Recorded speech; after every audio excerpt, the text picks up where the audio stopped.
Buenas noches, bienvenidos a Entrevista CMI, espacio de nuestro director Yamid Amad. En las últimas horas se conocieron 6 proyectos de decretos y una carta enviada por el viceministro de Trabajo Edwin Palma al presidente de la República, Gustavo Petro. Tanto en la carta como en los proyectos de decreto se habla de un tema principal, son los derechos colectivos laborales. Recordemos que la polémica se desata porque justo el capítulo sobre ese tema fue eliminado del proyecto de reforma laboral en el primer debate en el Congreso de la República. Este proyecto solo pasó a segundo debate luego de la eliminación de 20 artículos relacionados con esos derechos colectivos. Hoy tenemos 2 invitados que son los implicados directos de darse efectivo estos 6 proyectos de decreto. Son los empleadores y los trabajadores. En el sector de los empleadores nos acompaña el presidente de FENALCO, Jaime Cabal. Presidente, muchas gracias y bienvenido. Muchísimas gracias, Luisa. Un saludo muy cordial para ti, todos los televidentes, y muchas gracias por la invitación al programa.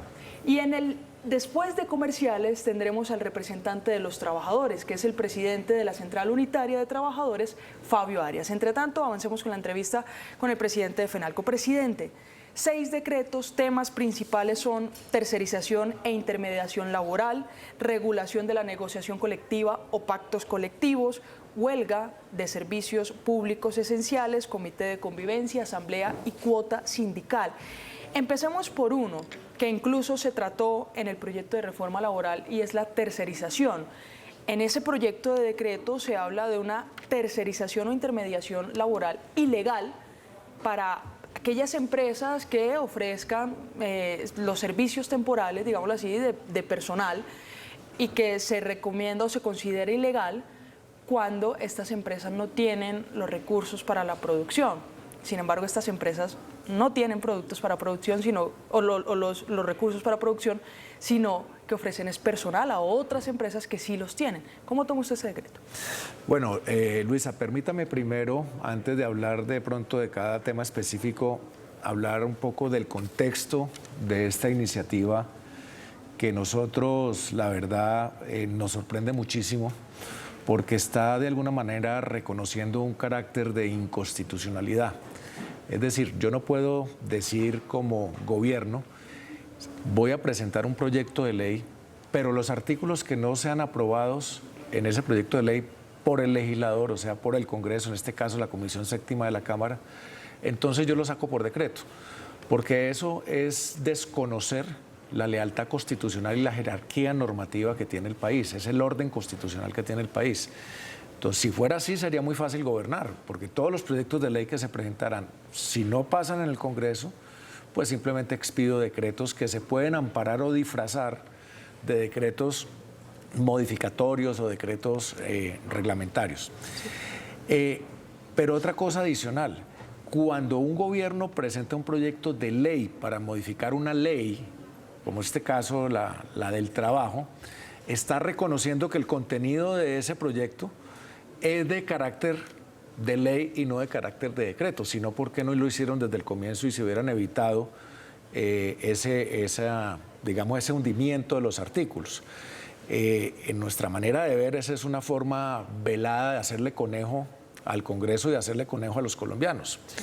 Ahora sí vamos a analizar uno por uno. El tema de la tercerización no se puede catalogar de ilegal porque es que hay empresas especializadas cuyo core business, o cuyo, para decirlo en términos más reales, cuyo centro de la dinámica no es una función, por ejemplo, voy a decir cualquier tema, la función del aseo, la función del mantenimiento, sí. Cuando hay empresas especializadas que tienen las competencias, que tienen los recursos humanos idóneos y que pueden prestar ese servicio. Ponerle límites o tratar de ilegalidad la tercerización, como se pretende en el decreto, es básicamente coartar la libertad de empresa y es básicamente generar una nueva forma de desempleo para miles de colombianos que viven de las empresas de tercerización y que seguramente no podrían ser enganchados por los altos costos, sí, en su nómina normal cualquier empresa. Mire, usted representa un sector que en los últimos meses ha estado bastante afectado y es el comercio. En el caso del comercio hay temporadas. Los almacenes tienen temporadas en donde necesitan una contratación de este personal por 1 o 2 meses que dura la temporada. ¿Son ustedes beneficiarios de este proceso de tercerización?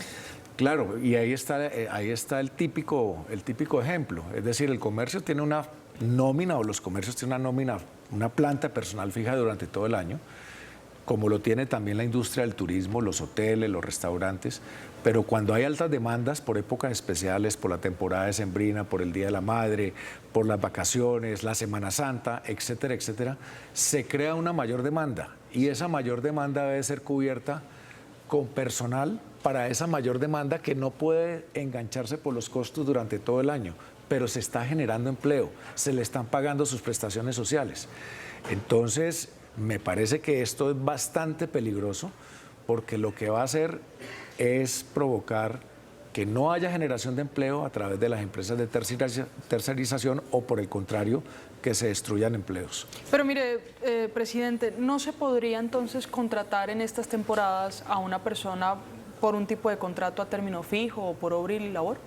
Lo que pasa es que, como decimos, por temporadas los costos son tan altos, y más ahora que se incrementaron los costos laborales precisamente con lo que fue aprobado en la Comisión Séptima de la Cámara, pues que prácticamente no es justificable, no se pueden absorber, porque de lo contrario tocaría incrementar los precios, incrementar los precios de productos, incrementar los precios de los servicios. Sí. Finalmente, ¿quién es el perjudicado? El colombiano, el consumidor, el que va a un restaurante y en vez de que le cobren algo porque tiene que enganchar al personal todo el año, en vez de poder tener una temporalidad en algunas personas, entonces pues les toca subir los precios. Sí, hablemos sobre otro de los decretos y es la negociación colectiva o los pactos colectivos que en empresas privadas de pronto se celebran con mayor frecuencia.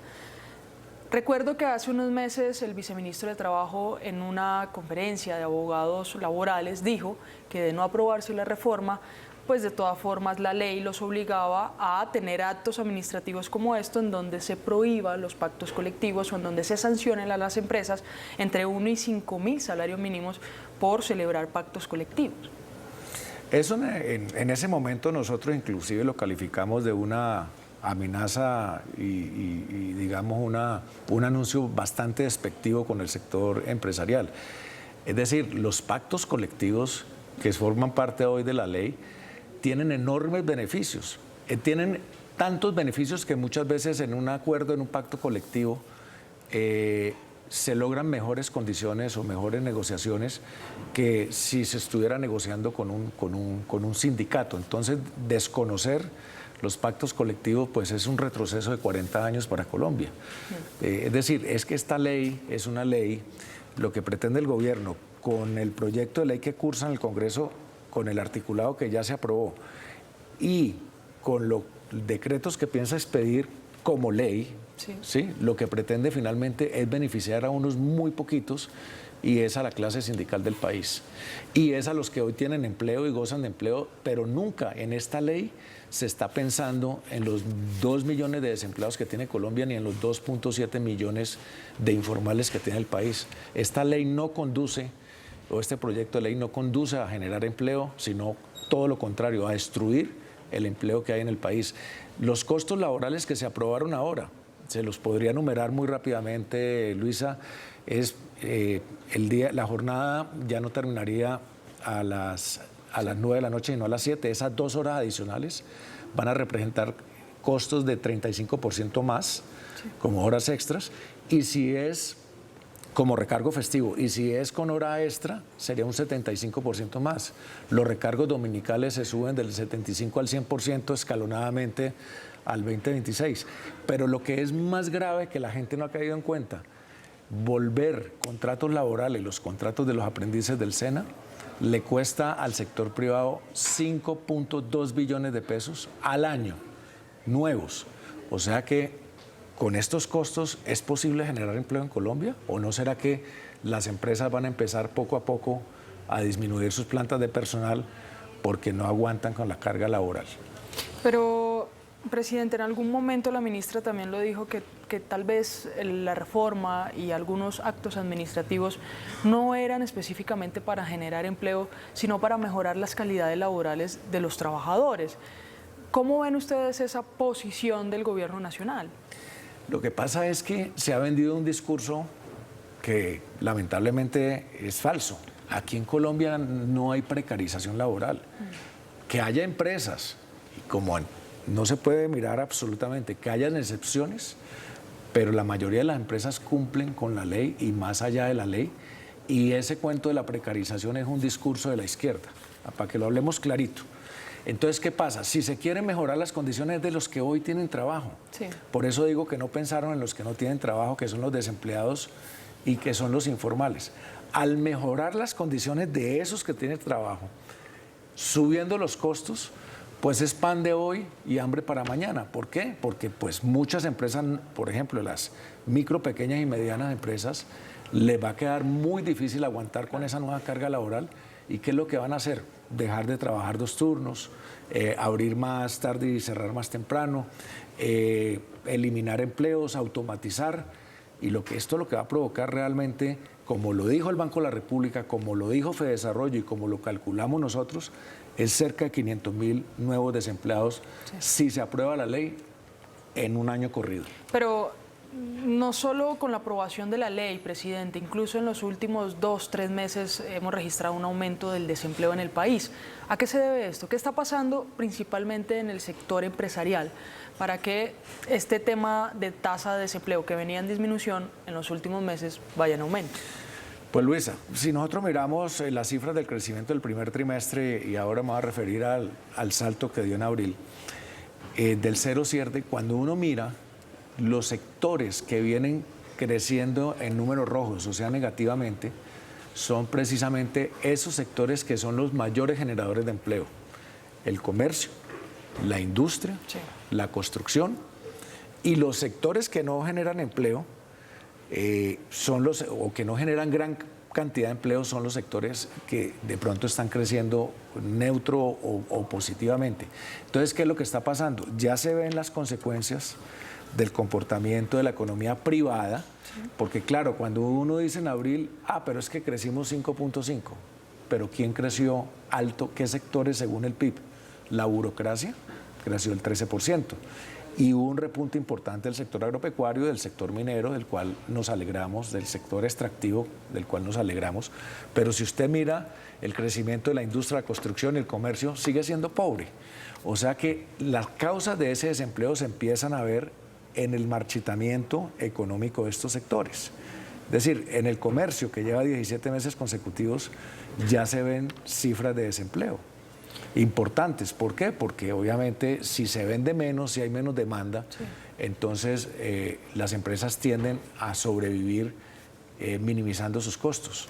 Pues una posición o una visión, un panorama que tiene en este momento el sector empresarial que podría profundizarse con estos proyectos de decreto, presidente.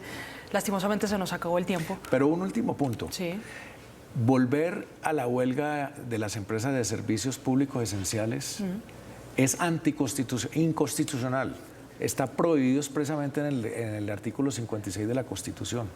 Es una discusión que se había y que en muchos países ya de alguna manera se superó hace muchas décadas. Sí. A nosotros nos parece que eso es muy peligroso para Colombia.